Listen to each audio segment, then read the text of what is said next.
Je m'appelle Francisco Benifante, je suis plasticien et vidéaste. Et donc j'ai commencé à avoir des contacts avec la ville d'Ivry-sur-Seine en 93, je crois que c'était, et parce qu'il était lauréat c'était la bourse d'art public de l'époque. Et donc voilà, c'est là que j'ai connu un peu la ville. Et donc j'avais fait une expédition à l'époque, blabla. Et donc cette histoire des bourses, ça me permettait de trouver avec les bons contextes et les bons dialogues, les bons interlocuteurs, la possibilité de faire une commande de la ville pour un espace public, ou semi-public. Donc tout ça, ça a été assez long à mettre en place. Donc c'était carrément beaucoup d'années plus tard. Et peut-être cette histoire de tarder à se mettre en place, c'était aussi par la nature de mon travail, donc qui est assez éphémère, de nature éphémère, de nature très contextuelle, donc lié beaucoup à les lieux dans lesquels ça va être vu, et qui parle beaucoup des choses en lien avec la disparition, avec les origines, les choses qui changent, etc. Donc quelque chose qui était un peu compliqué pour l'espace public au départ.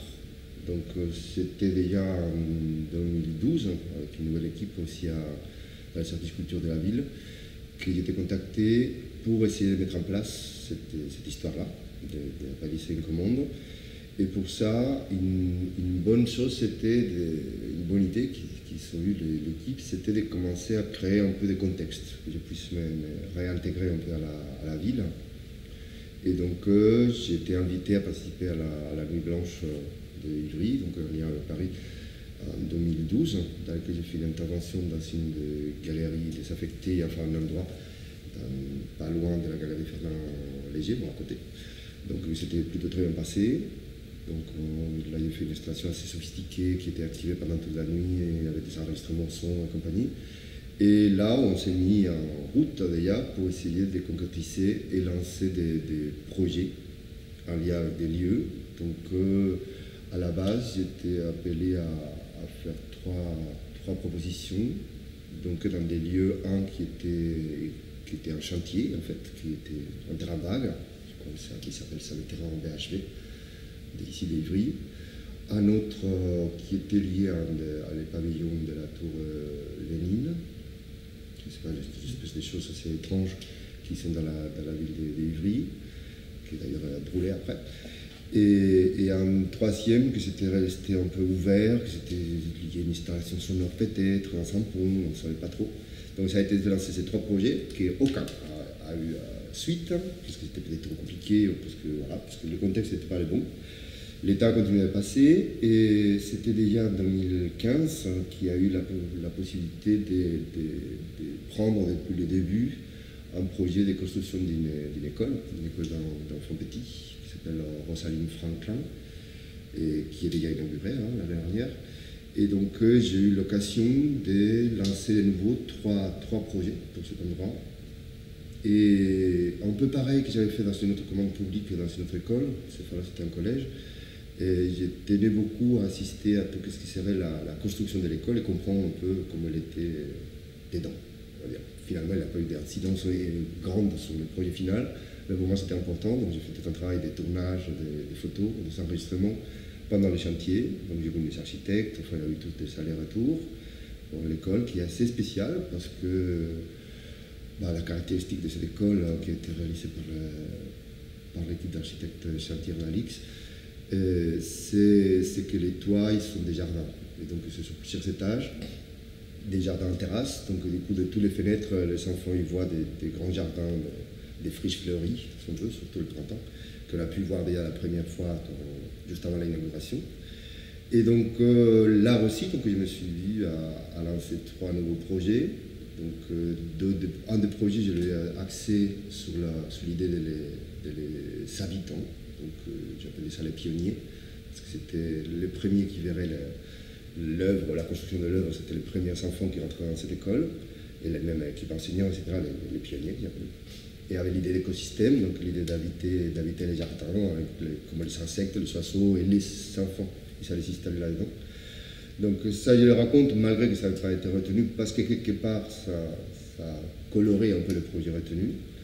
Après, il avait un autre projet sur l'espace en construction. Effectivement, essayer d'avoir une espèce de mémoire arrêtée de l'étang de construction, quand la cour n'était pas encore une cour, quand c'était des trous, ou quand les murs n'étaient pas encore vitrés, qu'il y avait des bouts de bois, etc. Donc là aussi, avec les images, ça prépare des trucs qui peut-être ils vont apparaître aussi un peu avec le projet final.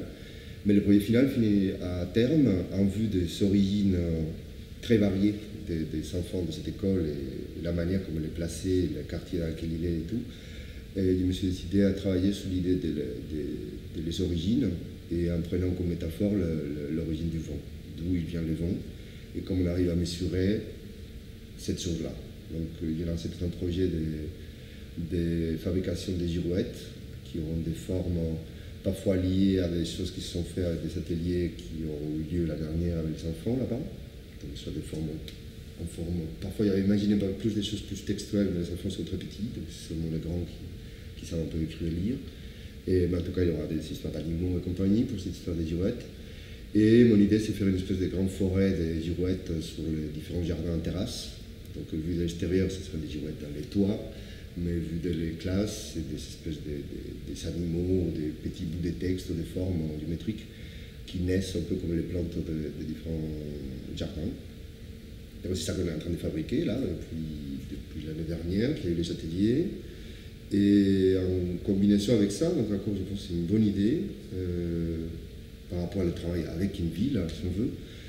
Et on a fait des présentations publiques de projets à l'école, avec les parents, et pour qu'ils voient, ils s'entendent parler de la chose même avant de naître.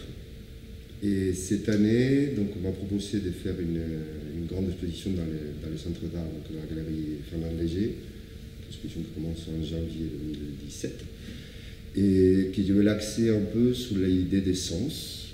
Et cette exposition, qui sera un parcours audiovisuel assez complexe, ben, ça va nous permettre encore de faire des visites avec les enfants, qui voient un peu comment ça s'articule. Donc, dès dans l'exposition, il y aura une grande installation liée aussi au vent.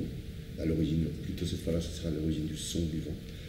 Donc voilà, ça se construit.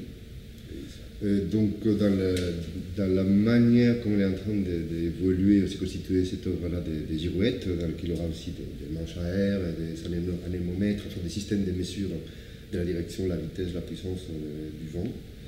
Et on va faire le travail en deux phases. Donc il y a une première phase qui s'est faite dans les bâtiments déjà finis. Donc cette histoire-là qui va raconter des objets dans les jardins, dans les toits.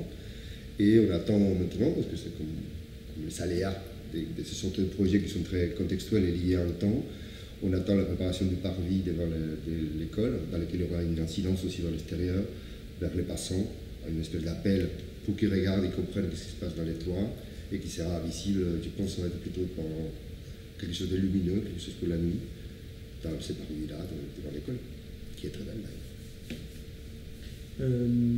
Puisque tu as parlé tout à l'heure de l'architecte, tu peux dire un mot que justement tu travailles avec l'architecte, avec l'ensemble des services de la ville concernés, sont les cités forcément, et à ce moment-là tu peux parler aussi du travail qu'il fait aussi avec l'aménageur en fait. Hein,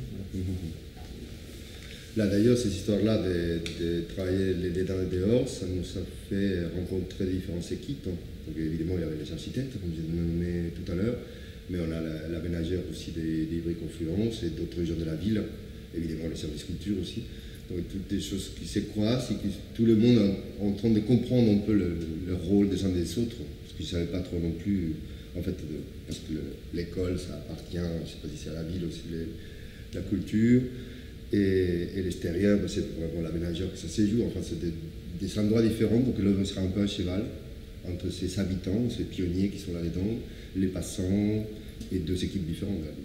Donc une des choses intéressantes de ce travail, comme je disais, ça a été assez long et d'une manière intermittente avec la ville d'Ivry. Ça m'a fait aussi comprendre tout l'intérêt que cette ville elle porte à l'art dans l'espace public.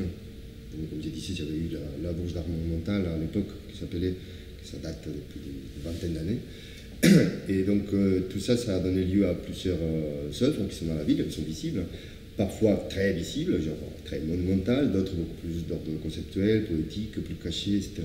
Et donc mon œuvre, ça fait partie aussi de cette suite qui génère Et d'ailleurs, il a des cartes un peu dans la ville, un parcours artistique qui permet un peu de jalonner parfois des différentes manières d'envisager l'art public. Disons l'art qui n'est pas dans les musées ou dans les galeries ou dans les salons, c'est autre chose.